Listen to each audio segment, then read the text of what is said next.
Hoy vamos a hablar de algo que de verdad puede cambiar las reglas del juego. La comunicación asertiva. Y ojo, no es solo aprender a hablar bonito, es mucho más profundo. Se trata de encontrar el valor para que nuestra voz, para que de verdad tenga peso. ¿Listos? Empecemos. Me encanta esta frase de Jorge Bucay porque va directo al grano. A ver, piensen en esto. La existencia no admite representantes. ¡Qué potente! O sea, nadie más puede vivir tu vida por ti. ¡Nadie! Es como un llamado a la acción, ¿no? A tomar las riendas. ¿Y cuál es la primera herramienta para tomar esas riendas? Exacto, la propia voz. Ahora, la pregunta del millón es, ¿qué pasa cuando esa voz se calla? Cuando decidimos no usarla. Las consecuencias, y esto es en serio, pueden ser gigantescas. Para que se hagan una idea, vamos a revisar un momento en la historia que nos muestra el peligro, el verdadero peligro, de no hablar a tiempo. A ver, esto que se ve en pantalla puede sonar increíble, pero es una posibilidad que los historiadores han discutido mucho.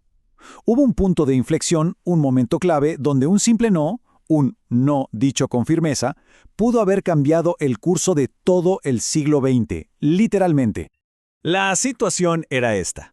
Las naciones europeas, en vez de plantarse y decir «hasta aquí llegaste», a los planes de invasión de Hitler que hicieron, eligieron lo que se conoce como apaciguamiento.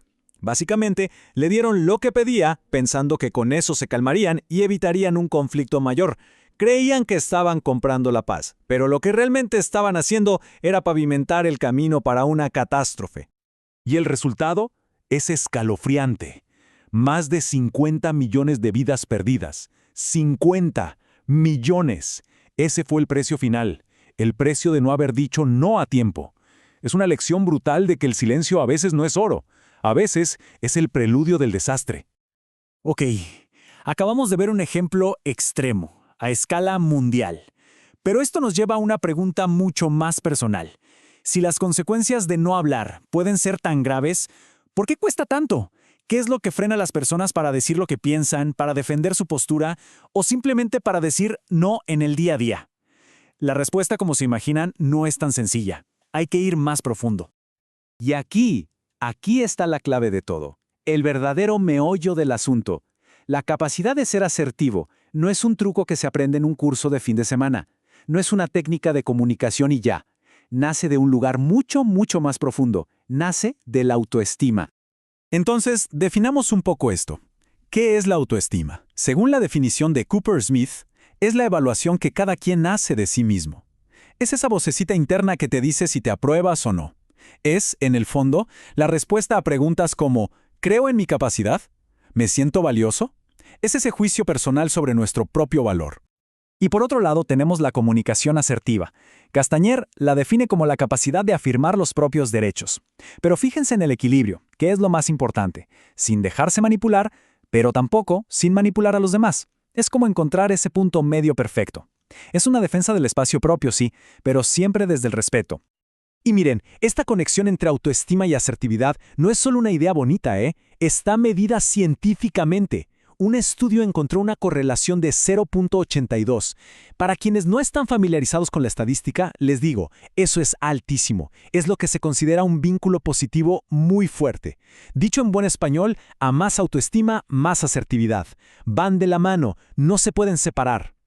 Bueno, para entender qué sí es la asertividad, a veces ayuda mucho ver lo que no es.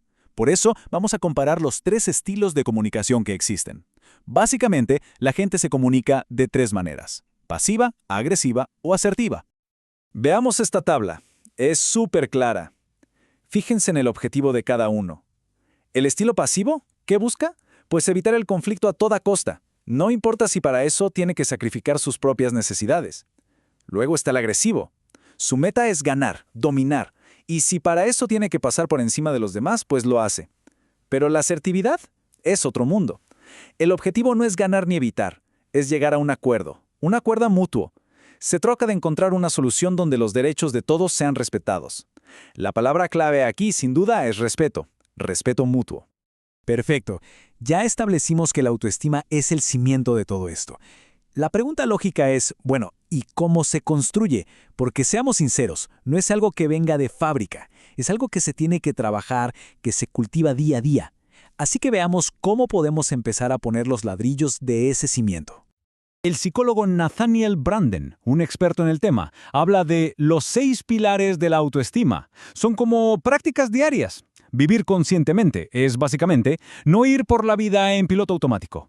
Autoaceptación significa aceptarse como uno es, con lo bueno y lo no tan bueno. Asumir la responsabilidad es dejar de culpar a los demás. Autoafirmación es atreverse a ser uno mismo y defender las propias ideas. Vivir con propósito es tener metas, un norte. Y por último, mantener la integridad, que es súper importante, que lo que hacemos coincida con lo que creemos. Y para que esto no se quede en teoría, aquí va una herramienta súper práctica que cualquiera puede hacer hoy mismo. Se llama la tabla de honor. Es muy simple, se toma una hoja y se hacen 3 columnas. En una se anotan los elogios que se han recibido, en otra las fortalezas que uno sabe que tiene, y en la tercera momentos de los que uno se siente orgulloso. El simple hecho de escribirlo, de verlo en papel, tiene un poder increíble para empezar a reconocer el propio valor de forma concreta. Ok, una vez que ese cimiento de la autoestima se va haciendo más fuerte, ya podemos empezar a construir hacia afuera, y eso es precisamente la práctica de la asertividad. Todo empieza por reconocer que existen ciertos derechos asertivos. Piénsenlo como permisos que nos damos a nosotros mismos. El derecho a juzgar el propio comportamiento, por ejemplo. O el derecho a cambiar de opinión, claro que sí. También el derecho a cometer errores y a hacerse cargo. Y estos son fundamentales. El derecho a decir no sé, no entiendo. Y sobre todo, el derecho a decir no así a secas, sin tener que inventar excusas ni sentirse culpable. Y para ir cerrando, quiero compartir una pequeña historia, una parábola zen que, para mí, resume perfectamente la esencia de todo lo que hemos estado hablando. Se conoce como la parábola de la vaca. La historia va así. Un viejo maestro y su discípulo llegan a la casa de una familia muy, muy pobre. Lo único de valor que tienen es una vaquita. Esa vaca es su todo. Les da leche, queso. Es su único sustento. Su vida entera gira en torno a ese animal. Cuando el maestro y el discípulo se van, en medio de la noche, el maestro hace algo increíble. Agarra a la vaquita y le empuja por un barranco. El discípulo obviamente se queda horrorizado. No lo puede creer. ¿Por qué hacer algo tan cruel? ¿Por qué quitarle a esa pobre familia lo único que tenían para sobrevivir? Pasan los años. El discípulo, que nunca olvidó lo que pasó, decide volver a ese lugar, seguro esperando encontrar a la familia en la ruina total. Pero cuando llega, ¡sorpresa! En lugar de la choza pobre, hay una casa grande, bonita, y la familia se ve próspera, feliz. La pregunta del monje ahora es otra. Pero, ¿cómo? ¿Qué pasó aquí? La familia le cuenta su historia. El día que perdimos la vaca, le explican, fue una tragedia, pero al no tenerla, tuvimos que buscar otras formas de salida adelante. Empezamos a sembrar, vendimos lo que nos sobraba en el mercado y poco a poco construimos una nueva vida. En resumen, la pérdida de su única seguridad los forzó a descubrir un potencial que ni ellos sabían que tenían. Y esa es la moraleja. A veces, eso que creemos que es nuestra mayor seguridad, esa vaca a la que nos aferramos con uñas y dientes, es en realidad la cárcel que nos impide crecer. ¿Es lo que nos mantiene en nuestra zona de confort? Sí, pero también nos impide ver todo lo que somos capaces de lograr. Y con esa idea cerramos. La pregunta entonces queda en el aire para la reflexión de cada quien.